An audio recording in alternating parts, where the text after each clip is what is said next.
Tēnā koutou, I'm Selwyn Manning and welcome to this episode of A View from Afar. And today, this is the 6th episode of A View from Afar for 2023. And political scientist Dr. Paul Buchanan and I will present a two-part episode to analyse first what to make of the New Zealand Prime Minister Chris Hipkins' bilateral meetings with JinPing and other leaders of the People's Republic of China. Now, in that part one, we will also consider how the PRC-New Zealand trade relationship will be seen in the eyes of New Zealand's security partners. And Paul in particular will take us through a couple of interesting observations in that geopolitical environment. Then, in the second half of today's podcast, Paul and I will analyse the most recent events in Russia that have taken shape since Wagner Commander Yevgeny Prigozhin's pronounced intent to mobilise his mercenaries against the Russian Federation's two top military heads, and while doing so, pronounced that the Kremlin's decision to invade Ukraine was based on falsehoods. Now, we have all seen the headlines and read all about this, no doubt. The audience that is coming to A View from Afar will be well skilled up on this issue. But what is going on behind the scenes? Now, Paul and I will unpack the complexity to look at what has changed as opposed to what has been said. And perhaps that will be a marked difference in this information we present today. Okay, before we cross to Paul, here's an invitation to our live audiences. Feel free to interact with us while we are live via YouTube or Facebook. YouTube is definitely best. And remember, if you do make comments or lodge questions, your interaction may be included in this broadcast. Okay, so now let's cross to Paul Buchanan and dig down into these issues, and Paul's waiting online right now. Kia ora, Paul. Tēnā koe eho. Yeah, kia ora, Selwyn, and tēnā koe to all our listeners today. Glad to be back. Looks like we've got an interesting mix of current events to discuss. So where do you want to start? Well, let's start right at the top of the bill with New Zealand's bilateral relationship with the People's Republic of China, and certainly the top table meetings that the new Prime Minister of New Zealand, Chris Hipkins, had while there a little over a week ago. Now, Paul, as you introduce the concept and shape where we're going, I can come back and give some of the indications of how the New Zealand government would like to be perceived as the benchmarks or appraisal points that emerge out of those bilaterals, and then back to you to make sense of it all. So if you want to contextualize it, Paul, let's go for it. Yeah, great. Okay. So I think the way to look at it, Selwyn, is you may recall that about a month or so, we did a show about geopolitical balancing in the Southwest Pacific.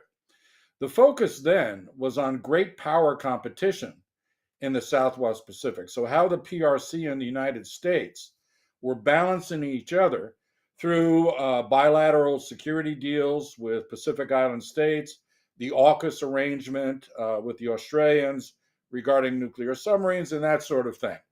Well, in a weird way, if you think of two ends of a telescope, this is the micro version of this. This is New Zealand as a model for other small states, small democracies in particular, to balance the great power competition from afar, if you will.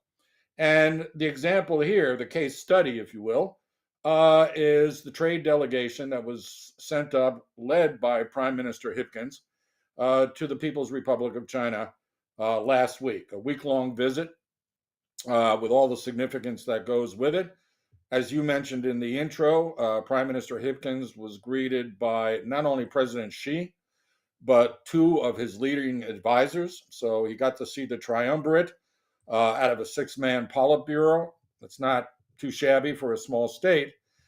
But what was interesting to me was, well, there was a number of things. But first off, there seems to have been a shift between Prime Minister Hipkins' approach and former Prime Minister Ardern's approach to the PRC, because this looked like a conventional trade delegation. I think they had 120 business people in there, and they signed a number of very nice deals.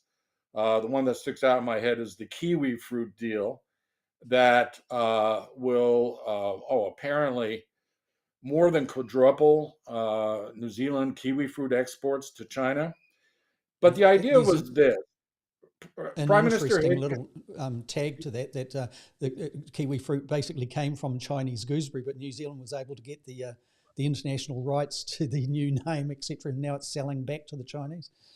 yeah, and I assume that they think they've got a comparative advantage in that. But what was interesting on this was by all appearances, this was an attempt, and Prime Minister Hipkins said as much, to recover the trade relationship that existed before the pandemic in terms of import and export revenues, volume of imports and exports, all that stuff, which hasn't quite reached the levels it did prior to, what was it, February, March 2020.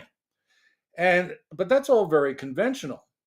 And what struck me is that there appears, and you can correct me if I'm wrong, but you may remember that Foreign Minister Mahuta gave that Dragon and Taniwha speech.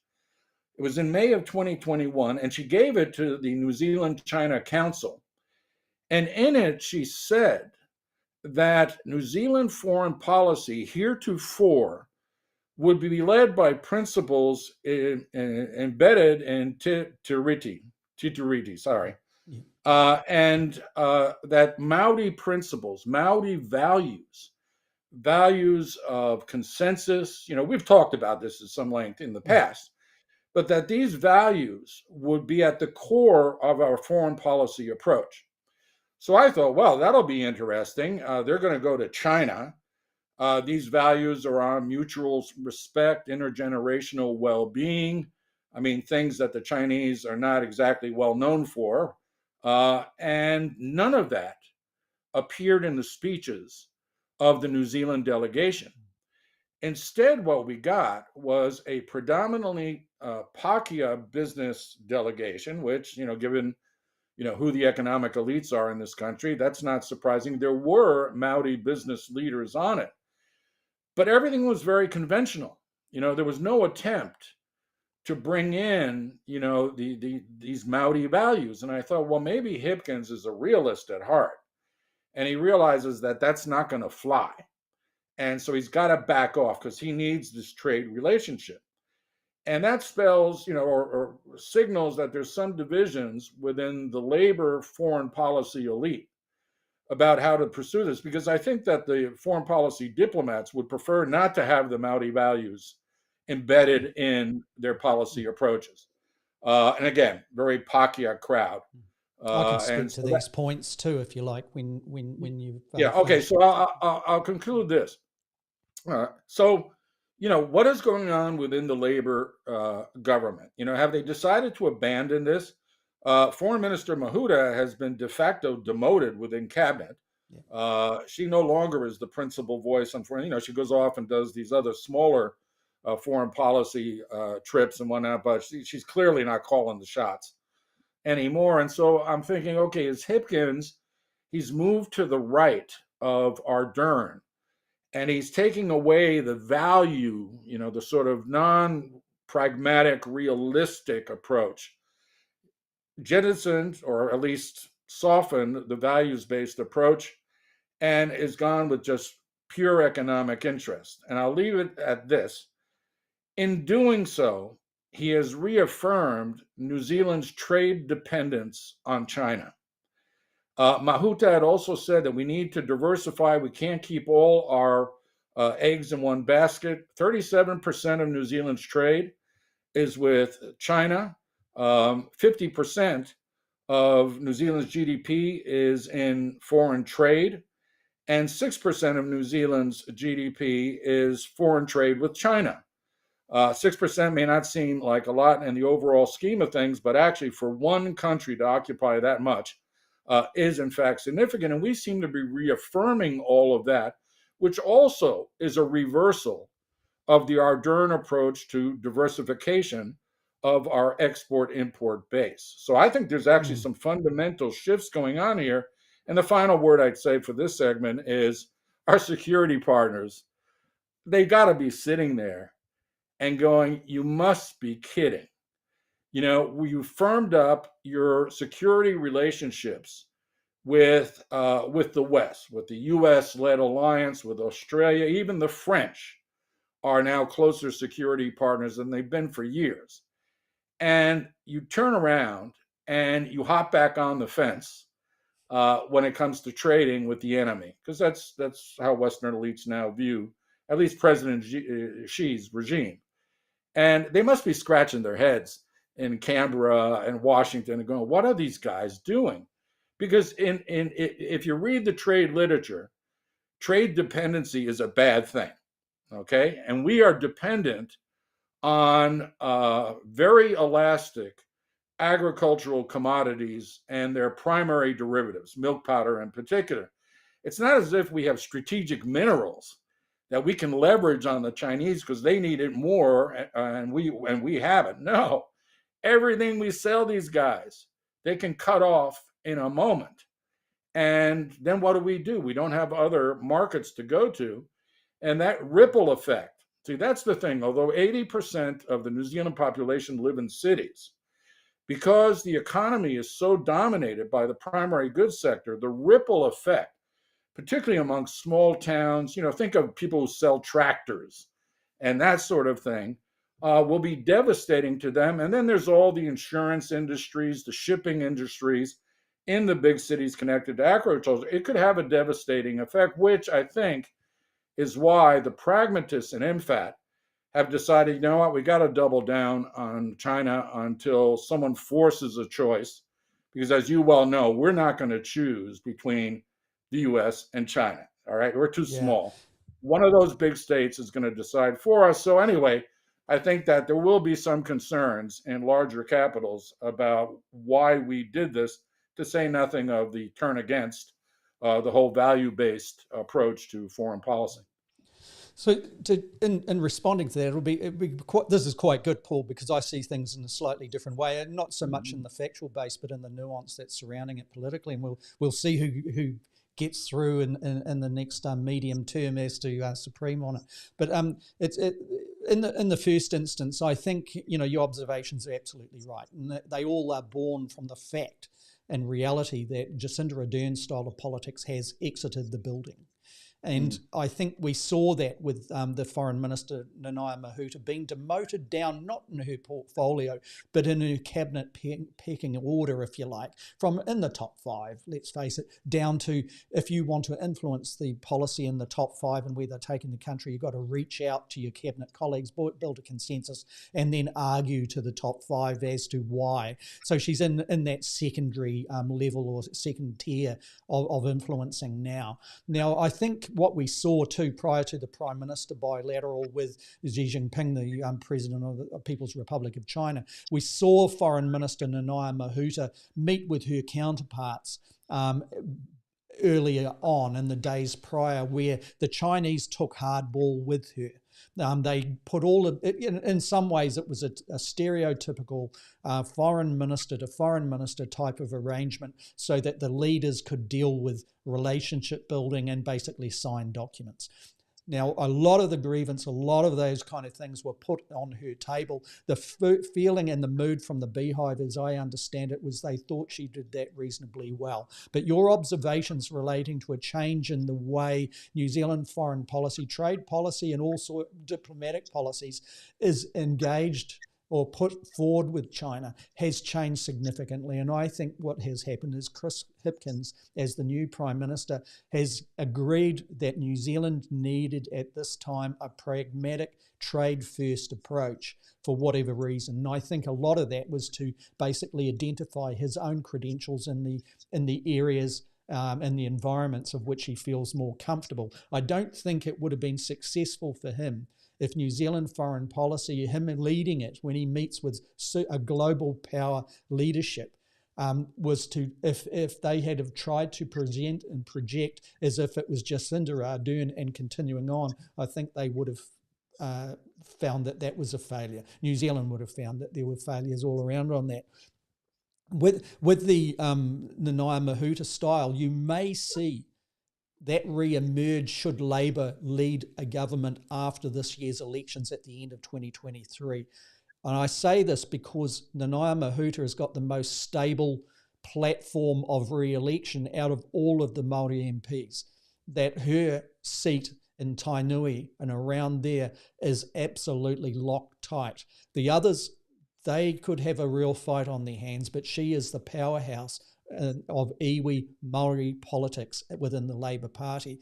Now, at the moment, I think the emphasis, and I think from what I can see is, and she is in agreement with it, goes on to the new leadership. In some ways, my reading of Chris Hipkins' position isn't so much going back to the National Party when it was in government and led by John Key's approach to China, but going back to when Phil Goff was foreign minister, where it was trade with respect to relationships with China. And I think Hipkins is very much looking at that style to reconnect, so that there is one, a historical reference to the style of engagement with China, but also a continuum on the trade base. The other thing relating to New Zealand is New Zealand's position from the point of view of the currency markets perfectly economically to benefit from an increase in trade right at this time. It would be like a shot in the arm of adrenaline. With our New Zealand, in the export sense, with New Zealand looking at for every US dollar of trade exchanged, New Zealand gets $1.63 in New Zealand currency or thereabouts on current markets. That is significantly more money in New Zealand terms coming in across the border that feeds the provinces, that feeds New Zealand's agricultural engine room. So speaking to those points that you announced there, I think you're absolutely right, but it's an opportunistic, pragmatic position that New Zealand is engaging with on trade at the moment. And remember that New Zealand came through the COVID thing reasonably well intact economically, but it still has its demons there that it needs to address. Its orthodoxy relating to GDP and percentage of debt is one that it subscribes to. There are alternatives to that, of course, but this is the doctrine of which it's following, and it needs foreign capital to be brought in reasonably quickly, and it's limited in the amounts it can do so. It can, for example, increase the OCR more to attract investment in that space, or it can simply open the gates and have immigration policy measured so that the immigrant populations would bring in capital with them, or trade. Each one's not excluding the other, and I think this relationship with China is trying to pick up that momentum of two-way trade that they perhaps put on the side. Relating to the issues of diversification, now this is one of the benchmarks that the New Zealand government was identifying, that it wanted to herald and flag up so China knew where it's coming from. And I think that's the key conduit to China understanding where New Zealand is with respect to the other free trade agreements it's been signing up most recently. It advanced the UK New Zealand free trade agreement this year, and in some areas looked like it was much more beneficial to New Zealand. That was believed we'd be able to achieve in 2022. So that's a big one of a diversification market that New Zealand used to enjoy up until about 1973 in major ways. It is now reconnected in that way. So that's a market that is expected to grow. Also this week it is signing the New Zealand EU free trade agreement. Now my understanding, and certainly is the view of people like Stephen Jacoby, who is very much an advocate of US-New Zealand trade and New Zealand PRC trade, and his view is that China relationship, the China principles and policies around that two-way trade are much more beneficial than the EU has given New Zealand and its own exchange on that thing. So it may have forced New Zealand into bedding down more in the China area. But I think it's all about the currency, the market, what has been a historical benefit to it, and also from the point of view of getting this done so China can read the tea leaves around our leadership much more clearly. Look, that's issue relating to where New Zealand is positioned and how our security partners would view us in this respect. I agree with you 100%, and you're much more of a scholar in this area than I could ever hope to be. My only addition to it would be with relations, with regard to New Zealand being within the Five Eyes network of nations, and for those that are not privy to that label, that's US-led. Britain, Canada, Australia, New Zealand within an intelligence sharing relationship. New Zealand is seen as, obviously by size of economy, GDP, and also population, to be probably the fifth entity within that alliance, but certainly is significant enough in the information sharing and also the infrastructure which New Zealand has, and the information intelligence that it shares as a consequence of. My thing is there is an observation of China's relationship with all the others as tense. That if you look at Britain, that's probably the closest to New Zealand relationships with China out of the others. Obviously, the United States and China have got their issues. Australia and China have certainly got their issues. Canada and China have their issues at a leader-to-leader platform. And I think maybe there's something, Paul, and it'd be interesting to see what you think, that maybe our security partners think, well, actually having the junior partner in this relationship, meaning New Zealand, having friendly relationships with China could be an advantage if we want back channel communications should things go awry in the South China Sea. So I just leave that. That's where I'm kind of positioning. It's not excluding anything you're saying, but it's just giving a different viewpoint on that and see what you want to respond. And then we can move to a part two. Yeah, actually, I appreciate it. I think you're. I can't really disagree with what you've said by and large. And thanks for bringing that historical perspective on the Labor Party. As you were talking, I think, that's right. This is more Phil Goffish than it is John Key. I mean, they're returning to a tried and proven Labor approach to foreign policy, which was the Helen Clark, Phil Goff approach. So, see, this is why, you're knowing the inside is good because, they're playing to their strengths in their own minds because we know that Hipkins is more conservative than Ardern was. And you also made the good point. Again, I was sitting there going, yeah, of course. In March, Foreign Minister Mahuda and the Foreign Minister of China apparently had very frank and blunt conversations. And you're right.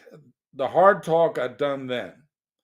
And then the prime minister could go and do all the niceties and not have to get involved in some of the more, the bones of contention. And remember that if you do a Maudi value approach, you start with the areas of commonality and then you work your way to areas of difference.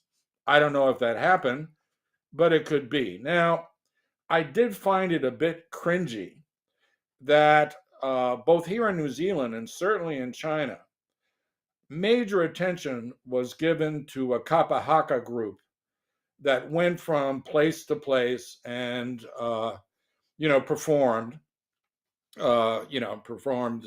various Maori art forms. Okay, there's not just the haka, but they did lots of hakas, and I thought, to me, but again, I'm not Maori, that comes across as cultural tokenism. You're bringing these guys out and they're in their, their skirts and all of this, and the Chinese public is loving it. But what value is being added here? I mean, it's sort of like a circus show. So I found it a bit, I actually found it offensive after a while because we were doing it to ourselves. It wasn't like a greeting to a foreign dignitary. Every time the delegation showed up someplace, this cultural troupe would be there to greet them.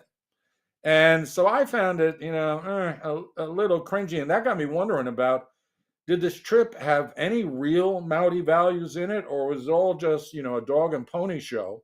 And then it was a straight, business deal.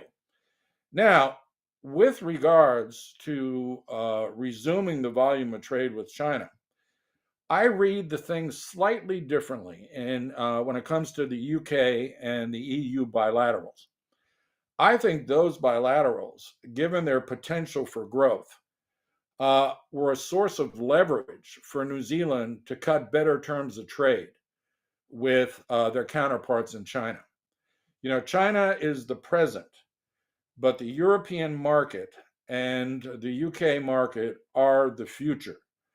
If you think in terms of, market size, combined, the things they consume, the fact that if you get engaged with democratic countries, the prospect of trade retaliation over some non-trade issue is very remote, where China has a history of punishing smaller states that annoy them for non-trade issues. So I thought this actually could be a leveraged move. They know that the future is bright for trade with the EU and the UK, so they're striking now.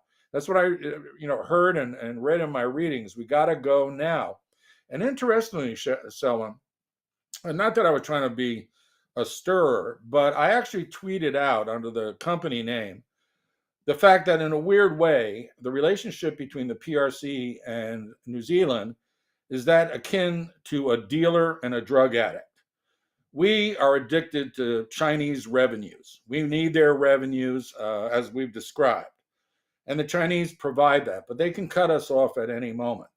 So it was a crude analogy. It was designed to spark some conversation. Boy, oh boy, did it.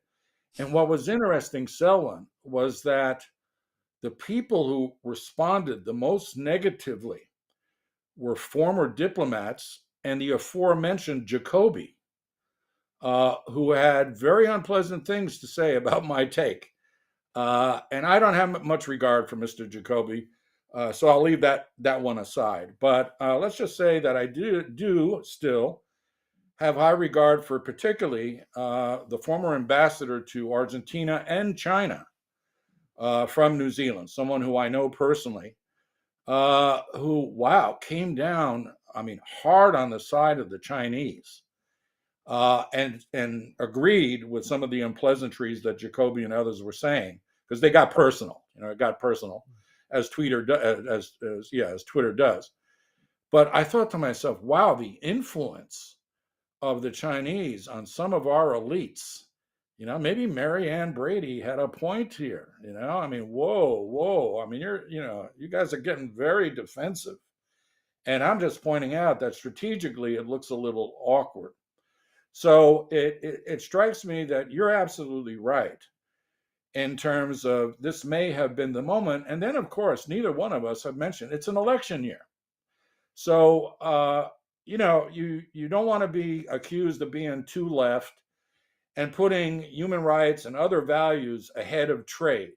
When you were saying that, that the fact is the turn to trade is a pragmatic decision, I think, yes, because this will bring tangible benefits in an election year, and you can't be accused of being too soft because you're going with a values-led foreign policy. So that too was a very pragmatic decision on the part of the Prime Minister and his foreign policy team. So I feel a little better having listened to you. And I think, well, I guess the relationship is not quite that of a dealer to an addict. But on the other hand, let's just hope that I'm right and that the long-term benefits of having trade with the Europeans will allow us to go back to balancing within the trade sphere. Forget the security thing. Yeah, I think one of the benefits of the Trump administration and its approach to China, there's one benefit, and that woke New Zealand up. This is from a New Zealand point of view. It woke New Zealand up to expanding its markets. If you're looking at it from a trading nation point of view, I think it put a shot in the arm, to pinch that saying again, into New Zealand, and really got some energy around engaging that FTA with England, and then that one that has been sitting there for so long trying to take shape with the EU. To get something over the line has been a big deal for New Zealand, although it's hardly as satisfactory as some of the others. That said, it's an important time for New Zealand to have woken up to that fact. I think the instabilities in the United States with every trading nation, particularly those in the ASEAN region, economic region, have woken those economies, those states, up to the reality that a trade war led by a global power against the other is going to destroy the livelihoods of generations in the future. And so this diversification that they're talking about, it is real, but at the same time it's trying to advance. I would say that New Zealand's the trade element of our Ministry of Foreign Affairs and Trade, which has traditionally been a very dominant part of that particular ministry, I would say that it believes that New Zealand agricultural producers in particular, and including value added, can continue the volumes, perhaps not at the peak of its two-way trade, but getting close near it, while the other FTAs build up steam. Remember, a lot of the elements of the free trade agreements with Britain, and no doubt with the EU, do not come into full swing for some years yet. So New Zealand, it's almost like, don't shut the shop down with that big line, that chain that you're supplying here, until such time as you can. And I think that's where the pragmatic timing and things is all surrounding this, but also from the point of view of currency. New Zealand is enjoying a weak New Zealand dollar against the US, around the 63 cents US at the moment. What that means is for every trade, every unit of trade that goes off and we get paid in foreign currency has a premium to it. And that's that's getting down to the bare bones of pragmatism, isn't it, Paul? About trying to maximise your dollar at a time where you're trying to recover from a major blow like the COVID, a blow to the economies of the world. Now, Paul, unless you want to address something more on that. Let me leave just one point quickly. And very good talking about the currency exchange, because the equilibrium price for New Zealand exporters are around 60 to 61 cents New Zealand on the US dollar. And it's funny because I've been trying to teach my son the currency exchange things. That's due to living in a high inflation environment in Argentina, where everything was devalued during the day. So you'd go to the currency exchange and look to see if you could get onto a strong currency, hold it all day, and then double your value at the end of the day. Interestingly, we used to watch the breakfast TV shows, and they had the currency exchange. So they had, pounds, sterling, US dollar, the ren. And my son was getting into this, and you're about to turn 10. So we'd watch and we'd go, is it up or down? Is it up or down? And then they took it off. The TV producers have decided that they're not going to run the financial markets at the end of the weather report or before the weather report. And I don't know how many other people out there are bummed out, but I can tell you there's a little boy and a slightly older guy sitting out in Cadico going, what happened to the currency markets? That's the highlight of the breakfast show, not the silly talking heads. But here's the serious part. Who's got to be very concerned about this? The New Zealand Ministry of Defense and the New Zealand Defense Forces and the intelligence community. Why? The intelligence community has identified China as the greatest threat to New Zealand, including espionage inside of New Zealand, influence campaigns, buying politicians, the works. and they've been pretty open about it. The NZDF, in its annual postures, has identified China as the greatest threat to the South Pacific, and they're not mincing words.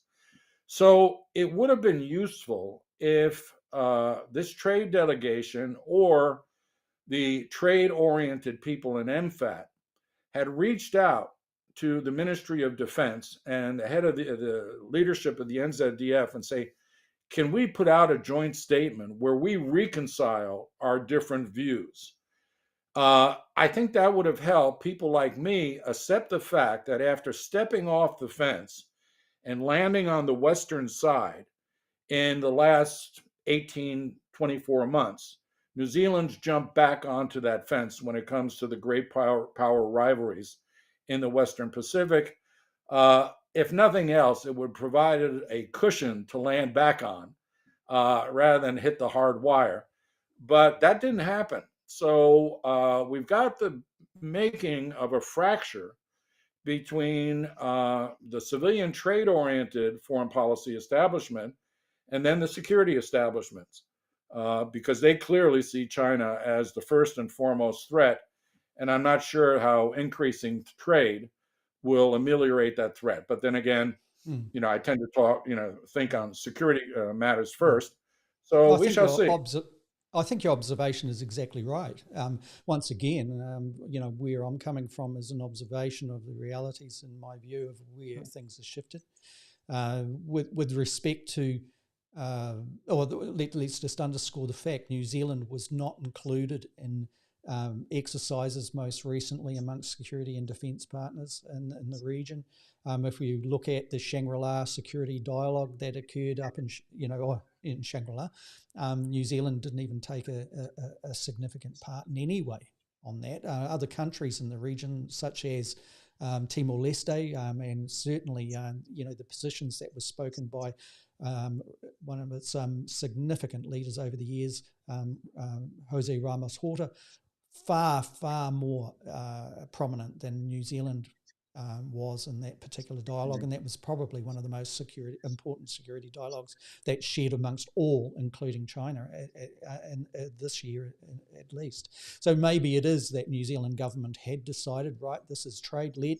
It's going to be trade-led as we go into the election year. We're going to, politically, perhaps a Labour-led government is deciding it's going to push the National Party out on such areas that it normally, traditionally, would be able to stand proud to its constituencies on, and perhaps it's that's what the whole thing is, coming from pragmatic trade first, getting the two-way trade going, the money coming into New Zealand foreign capital, and addressing those other issues. Maybe that's the reality of it. Paul, part two.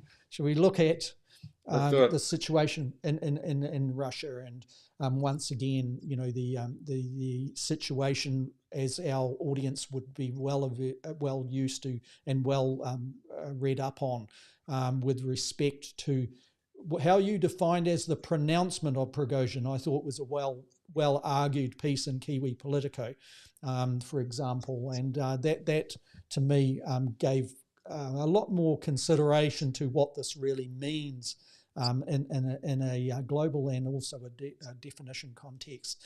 But so we know. So let's get back to what we're looking at here. Is obviously what came to a head was where we were in previous episode, some weeks prior to this event happening, where we identified Prigozhin and where he was heading, where the trajectory of his positions were, and what we were testing out, that question on how stable was Putinism, the leadership of Vladimir Putin itself, on the basis of the Prigozhin thing. Paul, I think we were quite well positioned for our audience to understand those pressure points and what was developing quite quickly inside Russia as opposed to externally. And what we saw on the weekend, 2 weekends ago, was exactly in keeping with where we were framing that at the time. Since then, Paul, some of the symbolisms are fascinating, and I think perhaps the symbolisms of change that have occurred are as important or more important than what is being said. The fog of war, the fog of personalized autocracy, and all of those things make it very difficult to rely on the spoken announcements of what is happening. What do you make of it? Going right back to the symbolisms that were there when Prigozhin on that weekend sat down and there was two significant generals from the GRU sitting there with him, where they're openly discussing with a microphone Prigozhin's intent to advance on Moscow. From there to where we are now. Over to you, Paul. Yeah, I mean, it was, I think we did pretty well in that podcast a few weeks back. We didn't predict anything, but we basically pointed out that the situation was unstable and could not hold. So, pat on our own backs for being able to, look over the horizon a bit and see that Prigozhin was going to make a move. Again, this whole bit of multiple armed sovereigns within a state, it's just untenable, okay? And so then it happens. It happens.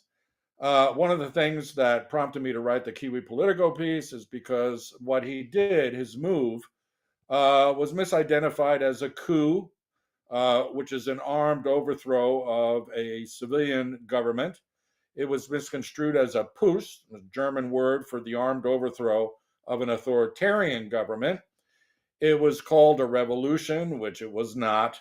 It was called a rebellion, but that has to come from within Russian society. It might be construed as a mutiny, but the Wagner Group is not a part of the Russian military, even though it fought alongside it. A mutiny is where subordinate elements of the military rebel against their superiors or another part of the military. So we're left with the Spanish word pronunciamiento, and I owe it to the scholar Adam Jaworski for calling my attention to this, which basically means an ultimatum, an armed statement of intent or claim, where a group, not necessarily within the military, a group that may or may not be armed, but usually is, makes a statement of intent or grievance and whatnot and demands that it be rectified. This is exactly what Prigozhin did. And his move conveyed his serious of intent, and it was not against Putin. It's going to wind up weakening Putin, but it was against the leadership of the Russian military. And he, as you well know, he's called for these guys to be executed, both the Minister of Defense and the head of the General Staff. He's denounced them as corrupt. He's put up photos of their children partying in Dubai, and that as an example of how the Russian elite are not paying the price for Putin's folly. I mean, this guy is a real populist, and that's something we need to keep in mind. But what it ultimately boiled down to, and not to mix metaphors, is that he was testing the waters. He made this move, and he came within 160 kilometers of Moscow. I mean, that's no small feat. No one challenged him on the way up other than a attack helicopter squadron, and they paid with their lives for doing that because Wagner is well armed. He took over the town of Rostov, and the garrison there without having to fire a shot. So I think in his mind, after taking Rostov, he said, okay, I'm going to make this move. And here's how I'm testing the water. I want to see how many elements of the Russian military defect to my guys. I want to see how many people in the general population come to our side, cheer us on the side of the road, throw, roses at us, do all that sort of thing. And what he got was a very lukewarm response. There was defections from the military. There was some cheering, particularly in Rostov, amongst the civilian population. But none of the governors of the Russian Federation joined him. No major leaders joined him, including a guy who was subsequently arrested, who it turns out had a secret membership in Wagner, a Russian general. He didn't get the support that he had hoped for. And so he stopped the move on Moscow because not only would it be a bloodbath, but it would have been futile and destroyed some of his best troops. Because you have to remember, these guys are not all convicts. particularly the officers, the strategists, they come from all around the world, including Western countries. I mean, there are Westerners very well versed in modern battlefield techniques and the like, unlike the Russian officer corps. And so, they drove up there. They didn't get what they wanted. They turned around and cut a deal. Now, this whole move sideways into Belarus, everybody, is saying, oh, well, you better watch out for open windows and cups of tea and whatnot. That's rubbish. That's a temporary face-saving move for both sides. Prigozhin's not staying in Belarus. He's too vulnerable there. And he has, a presence in many nicer climates than Belarus. So he can go many places, including Eastern Ukraine. That's safer for him to go back and be in that border zone between Rostov and the Donbass. So he's not long for there. There obviously are backdoor things going on. But the important point here, I think, is that his troops remain intact. And as we talked about a few weeks ago, Prigozhin's best insurance policy is his troops in Ukraine. The Russians cannot win without Wagner fighting alongside them in the Ukraine. They cannot. And so if he's killed off, his officers will defect. They're not going to join the Russian military. In fact, most of his troops will not join the Russian military because their conditions are much better than a Russian soldier. They're paid better. Their families. Yeah. Oh, they're paid a lot more. And families. You'd know more than I would, but there's that thing too, that soldiers become loyal to their units as opposed to the, over time. So, those are important elements to observe here too. You talked about Belarus. One of the things I think is worthy you're watching there is the development of the barracks and the locations where Wagner soldiers are grouping together there in Belarus. That can put, obviously, there's sensitivities with Lithuania and those bordering NATO nations on the border of Belarus, including Poland. And we know Belarus has got an interesting, shall we say, approach to the border with Poland, for example, when it was importing or encouraging refugees to come in from Africa and other places, and then sending them across the border to test how porous that was.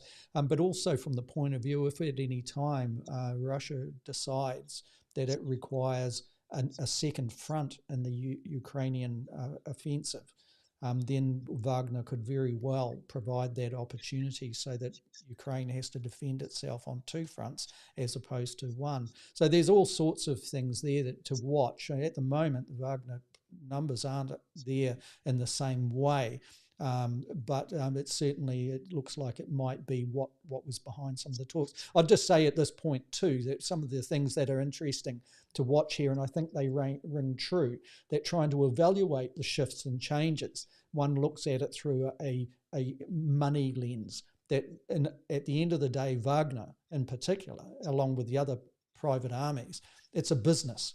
And when the Russian state military decided in response to Prigozhin's verbal attacks on its leadership that it would require Wagner mercenaries to sign up directly to the army as opposed to Wagner, and the deadline was the 1st of July, that forced Prigozhin. My view, look, there are many that are much more expert at reading people than I am, but in my view, reading Prigozhin, he's a reactionary, and so therefore can be controlled, particularly from those that have expertise like GRU and the FSB.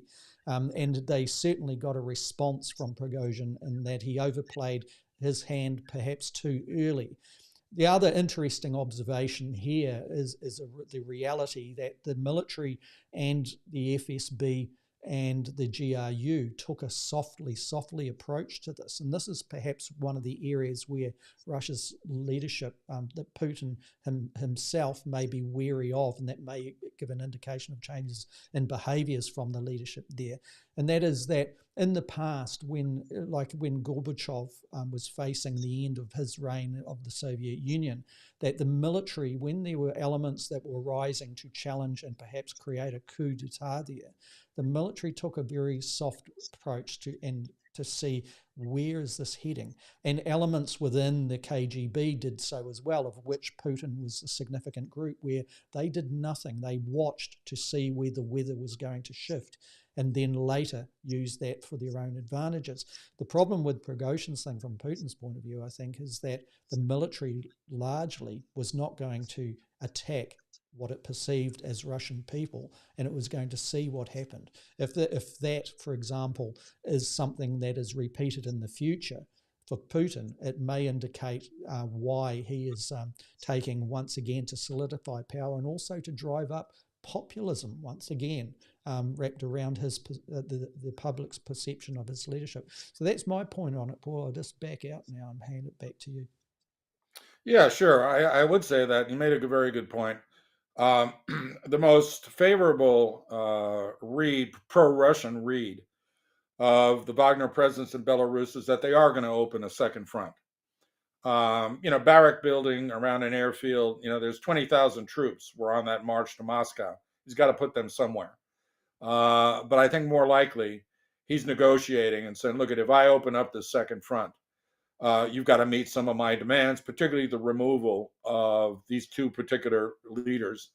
And that goes to the broader issue you raised is, let's be very clear. Militarily wise, things are not going well for Russia and Ukraine. They haven't been going well now for almost 2 years. No one can deny that fact. What used to be a special military operation has now cost the Russians 200,000 lives. Their armored corps has been reduced by over half.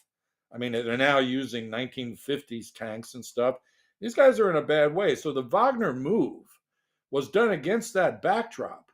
And when you lose 200,000 troops, their families feel it. I mean, that's now a critical mass. He didn't get what he wants, but I think this is just the first feint in what is going to be an iterative sequence of events where he thrusts and they parry, he thrusts, they parry, and eventually one or the other will prevail. I happen to think that both the Minister of Defense, Sugoi, and I forget the name of the head of the chief staff, Gerasimov. Yeah, okay. They're dead men walking. I think, see, they're the sacrificial lambs. He wants them out. Let's reiterate. He never once said he wanted to overthrow Putin. He said he wants these guys out. He wants to become Minister of Defense and run the war the way he would prefer to war. And he wants full mobilization. And that mood inside Russia is building. They're getting intolerant to the war. They don't want to be seen as a weak.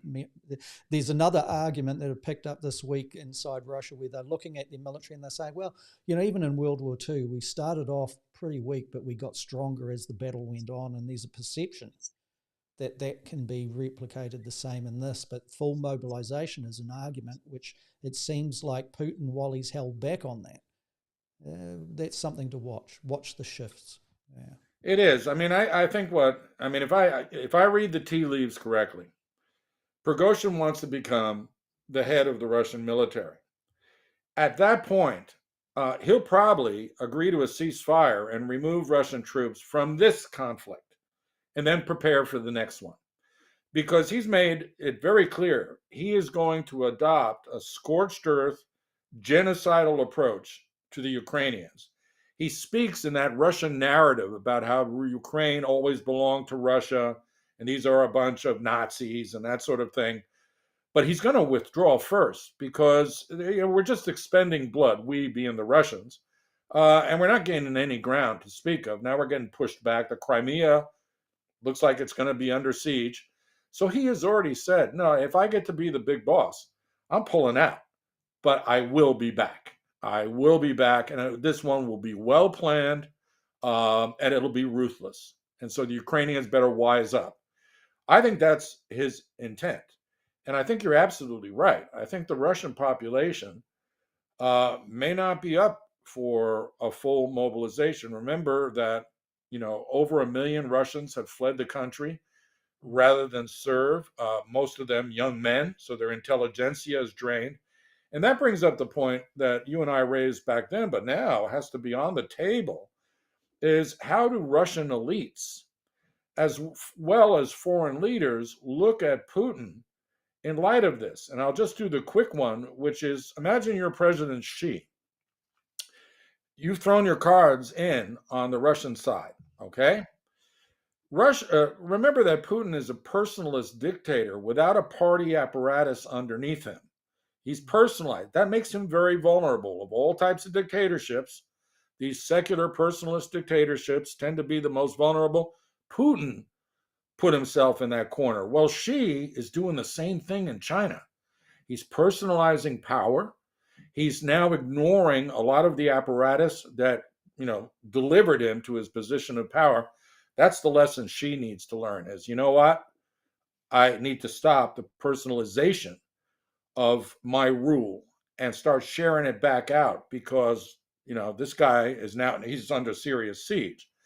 Within Russia, if you're part of the oligarchy and the economic elites, and this extends beyond the billionaire class who have been affected by the sanctions regime, you have to simply think to yourself, what are the medium to long term, what is the medium to long term viability of this guy? And I would say that right now it's 50-50 that he's going to make it another 2 years. So what do you do then? Do you cut bait on the Putin regime and start exploring alternatives, which will not be better? I mean, let's be clear. There's no democracy coming in Russia anytime soon. It'll be another type of authoritarianism, maybe more pro-Western, but who knows? I mean, that's why you better, watch out what you wish for, because if it's Prigozhin, things are going to get worse. But I think that's the key. If economic elites are even exploring backdoor channels about Putin's successor, no matter how he exits, then that confirms Putin's in trouble. He can't be propped up by the 500 or so strongmen, the Sloviki, I think they're called. That's not enough for a country the size of Russia. And you made a very good point. The military waited under Gorbachev. The military basically waited while Prigozhin did his thing. They could have moved on him. He had 20,000 troops, true, but if they really wanted to make a move, they decimate them on the road. They were out on an open highway, crawling up that highway. Yeah. The military aircraft that were taken out, and the helicopters and the fixed wing, they weren't in attack mode. The presence was shot down by Wagner, and the military did not advance to do anything about it, apart from trying to slow down the advance on Moscow until they could see what was happening by digging up the highways and things like that. Yeah, no, look at the helicopters and the electronics plane, again, all shot down without firing a shot. They were there to observe, and do that. And it was one aviation unit that did this, which is very plausible in the command and control structures of the Russian military. And, they died for their curiosity. No one else really made a significant move, certainly not an offensive move. There was some passive defensive action going on. And then remember, in Rostov, the entire garrison surrendered without firing a shot. So I think that the leadership outside of the two individuals that Prigozhin has his sights on, they decided, as you very well said, to sit this one out. Let's just see what happens. So they were doing the reverse of Prigozhin. They also were testing the waters. And if the public and their enlisted soldiers had joined Wagner on its march to Moscow, then there would have been an overthrow. The military would have turned, and they'd have to wade through the FSB. The GRU is compromised. The GRU has many loyalties to Wagner. And so that could have been an interesting scenario. But yeah, so, he's got support within Russia. The question is, what is that level of support? And is there a tipping point to it that could result in the overthrow of Putin one way or another? That remains to be seen. There's a lot of speculation back and forth. And I guess the bottom line is, whether it's Prigozhin or someone else, whatever's coming next, should Putin be removed. And I in my heart of hearts, knowing what I know about authoritarianism from an academic standpoint, like I said, personalist dictatorships are the most vulnerable. I think Putin's in trouble. I think it's all now going to be knives behind the back sort of stuff. But he's too isolated. That imagery of him sitting on the end of a long table is very apropos this particular Yeah. moment. And he's trying to address that, isn't he, Paul? And going out to Dagestan, going out to the population, even had a child visiting him where he's looking like the father of the nation type of situation, saying, what you said to the child, what you said upset me. That came in overnight on the wires, basically. But it's the symbolism, what you're doing. So you see somebody who's so isolated, like what you just said there, since COVID, at the end of a very long table, giving the appearance of, I'm in charge, no one comes near me, I am the one that's giving the shots, to someone who's out in the public, sharing breath, embracing like he's on a campaign trail. So it seems like the populist element of personalized autocracy is something he is very, very, very aware of.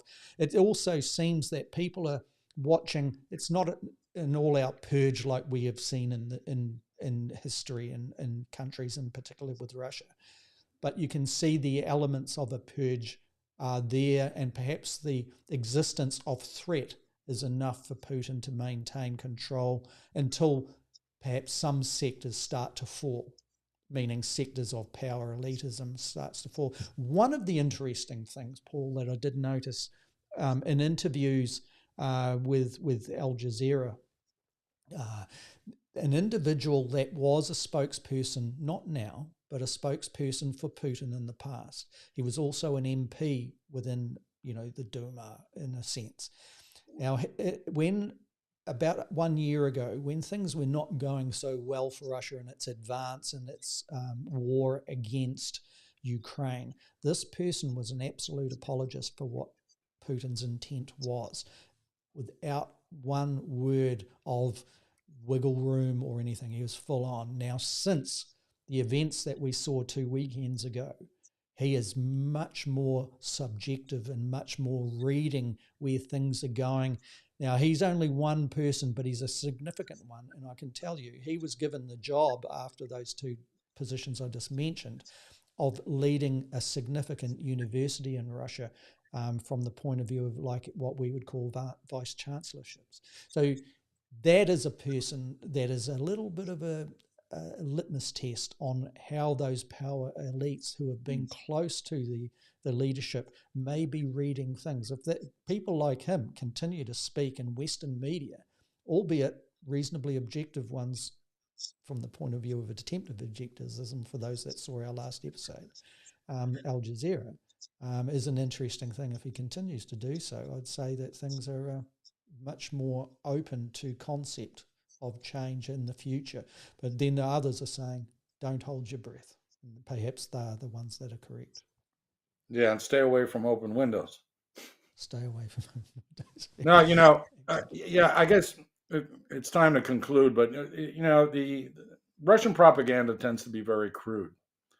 And so Putin's forays out, were really, transparently staged events that were, again, more cringe. But you can't deny one, unavoidable reality. While he's staging these events, they're having to shoot down drones over the Kremlin because there's been another wave of drone attacks, and we addressed the first wave way back when. Now you're, a Moscowite, and you see him, hugging children and whatnot, but then, you hear the sound of explosions. All is not well. This ain't the 4th of July fireworks, all is And it not doesn't, well. and despite the label being that it's Ukraine doing it, they may be behind it, but it's coming from inside Russia. That's exactly it. And so, I mean, I'm not a crystal ball gazer or, seer, but I just, my gut instinct is that this blow was not fatal, but it's going to be followed up by other blows, and Prigozhin is a thug, but he's not a stupid thug. And that they're going to be, there's more to come. There'll be more hits, maybe not necessarily on Moscow per se. Maybe there are other targets. Go to St. Petersburg in the first instance. That, by the way, is where both Prigozhin and Putin are from. Both of them were born there. There's an age difference, but apparently they knew each other back in the day. So there's a whole St. Petersburg thing, and then the historical significance. And I'll leave you with one organizational thing. You brought it up.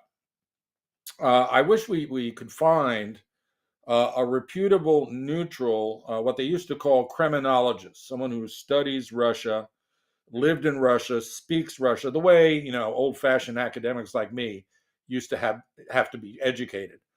Because at least in terms of civil military relations and stuff I know about, there's always been a historical rivalry between the professional military in Russia, which does come, the officer corps in particular, from certain classes, and the intelligence services, the FSB in particular, which of course is where Putin came from.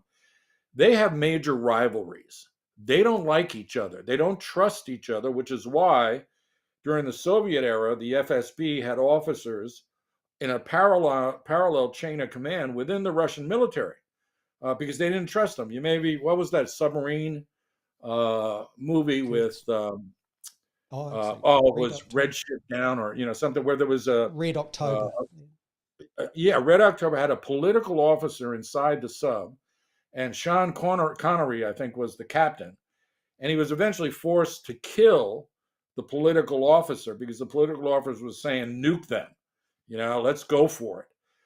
Those rivalries still exist, and so again, when you were talking about the military stepping back, and then the FSB sort of paused. I thought, this is another good insight because the FSB paused. So I could see the military doing it, right? But the FSB, why are they pausing? What was interesting it was the timing of when it paused too. Now remember, it put the charges out against Prigozhin, criminal charges. People can judge in their own minds. In my view, the FSB wrote that statement that Putin read, where it was aggressive, it was no uncompromising, there was no turning back, it was categorical. This is treason, this is a stab in the back, we are going to get these guys, and this is our response. And then nothing. Now, I wonder whether or not the FSB thought to themselves, we've achieved what we want. We have got Putin a notch down from where he perceived he was. Now let's see how things shape from here. I wonder. That's subjective, obviously, but it was the timing that was interesting on all of this. So I'll just leave that with the audience for them to fathom. But it's once again, Paul, what we're doing is we're observing these symbolisms, the changes, as opposed to what the Kremlin is saying. And I think that's an exciting part of the episode. I'll let you just wrap up on that, and then we'll close it down. Yeah. So again, I guess my wrap up would be watch this space. I could be wrong, and this was a one and done play by Prigozhin, and then he'll be killed off without any major repercussions for Putin. I think that's the most unlikely scenario. I think that again, this was the first salvo in what's going to now be what they call, the game theorists call, an iterative game or an extensive form game. And Prigozhin's going to survive this episode and a few more. I think that there's enough loyalty within the military, or at least admiration. See, the one thing that, in the West, we get a lot of, Prigozhin's a thug. What seems clear is troops are loyal to him, including the Western officer corps, all those type, former French Foreign Legion, American Special Forces, apparently. I mean, it's a motley crew, but they know what they're doing. They're very loyal to him. And amongst the sort of lower ranking officers and people like the non-commissioned officers, so sergeants in the Russian military, they admire him and they hate their own commanders because Prigozhin actually fights. He actually gets on the battlefield. Now, he may be well protected compared to everybody else, but his troops have seen him, in combat. There's no, Russian generals doing that. And so I think, he's bought himself an insurance policy. He's now waiting. It's a call and response thing. He made the call. now let's judge the response. And you're talking about some of the subtleties. Maybe the FSB came out with a strong statement, and then there was a quarrel between hardliners and softliners in the FSB about, whoa, whoa, whoa. This guy's got support. Look, at the military made no move. So let's back off of that hard line and see if we can cut a deal with them, which they eventually did.